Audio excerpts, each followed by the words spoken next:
Selamat datang di channel Keluarga Pandu, rumah berbagi cerita dan pesan. Halo sahabat keluarga Pandu, bagaimana kabarnya hari ini? Semoga kita selalu diberikan tubuh yang sehat dan selalu dalam perlindungan Tuhan. Selamat bertemu kembali dengan keluarga Pandu di dalam refleksi hari ini. Penggunaan alat rapid antigen bekas di Bandara Kuala Namu sungguh mengejutkan perhatian kita di tengah upaya pemerintah untuk mencegah penyebaran virus COVID-19.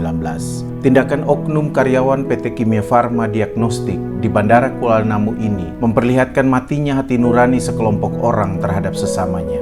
Bayangkan saja, mereka mendaur ulang penggunaan stik swab antigen yang dicolokkan ke hidung dan digunakan kembali kepada orang-orang yang melakukan tes swab antigen di Bandara Kuala Namu. Bukankah tindakan 5 orang yang telah ditetapkan sebagai tersangka ini sungguh bisa mencelakai sesama mereka? Bagaimana tidak? Kalau dinyatakan positif, orang bisa cemas atau khawatir karena semua rencana yang sudah dibuat menjadi tertunda atau harus dibatalkan. Atau dia harus memikirkan juga dari mana mendapatkan uang lagi untuk kembali melakukan tes swab. Menurut laporan polisi, berdasarkan hasil penyelidikan sementara, ada 9.000 penumpang pesawat di Bandara Kuala Namu yang menjadi korban dari praktik penggunaan alat rapid antigen bekas ini. Sungguh menyedihkan bahwa di tengah situasi pandemi saat ini, orang-orang ini mematikan hati nuraninya hanya demi mendapatkan keuntungan pribadi. Sementara di banyak tempat yang saya lewati di bulan puasa ini, orang berbagi dengan sesamanya, terutama dengan mereka yang membutuhkan. Orang-orang ini malah ingin mengambil keuntungan dan merugikan sesamanya.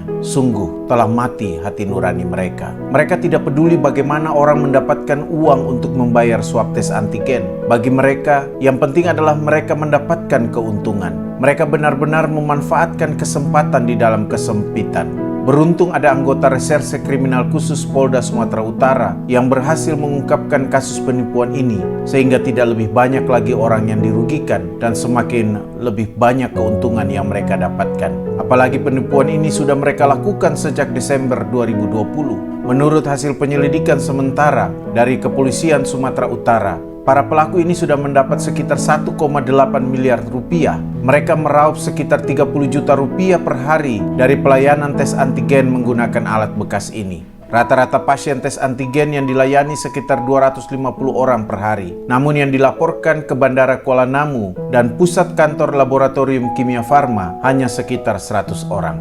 Pandemi memang berdampak besar pada kehidupan ekonomi warga masyarakat. Banyak orang kehilangan pekerjaan. Banyak orang tidak hanya berkurang pendapatannya, tetapi ada juga yang kehilangan pendapatnya sama sekali dan mengalami kesulitan untuk memenuhi kebutuhan hidup keluarganya sehari-hari. Semua orang yang mengalami situasi sulit ini tentu saja ingin segera keluar dari situasi yang sulit ini. Namun janganlah mengatasi masalah tersebut dengan cara-cara yang tidak benar dan tidak adil. Jangan mengatasi persoalan ekonomi ini dengan mengambil keuntungan dari orang lain dengan tindakan yang tidak benar, bahkan bisa mencelakai orang lain.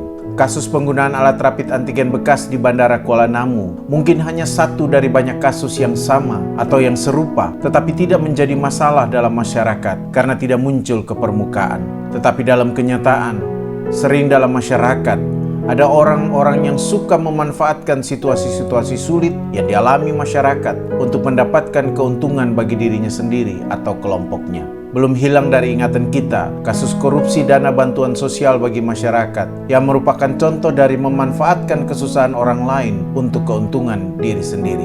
Dalam situasi ini kita diingatkan akan 2 pesan bijak. Yang pertama, kekayaan yang didapatkan dengan curang tidak memberi keuntungan. Sebaliknya, kejujuran akan menyelamatkan orang dari kesusahan. Yang kedua, janganlah karena kesusahan yang kamu alami, kamu menyusahkan sesamamu. Untuk itulah, dalam berusaha atau bekerja, janganlah hanya memikirkan hasil yang akan didapatkan semata-mata. Karena sikap ini akan membuat kita mengabaikan kebenaran atau keadilan di dalam proses mendapatkan hasil tersebut. Apalagi kalau usaha atau kerja kita juga bertujuan untuk mendatangkan berkat bagi keluarga kita. Karena kalau mau bekerja untuk mendatangkan berkat bagi keluarga, maka bekerjalah dengan cara-cara yang benar. Karena uang atau harta yang diperoleh dengan cara-cara yang tidak benar tidak akan menjadi berkat atau tidak akan memberikan kebaikan bagi kita dan keluarga kita. Janganlah demi mendapatkan uang yang banyak, kita kehilangan hati nurani kita.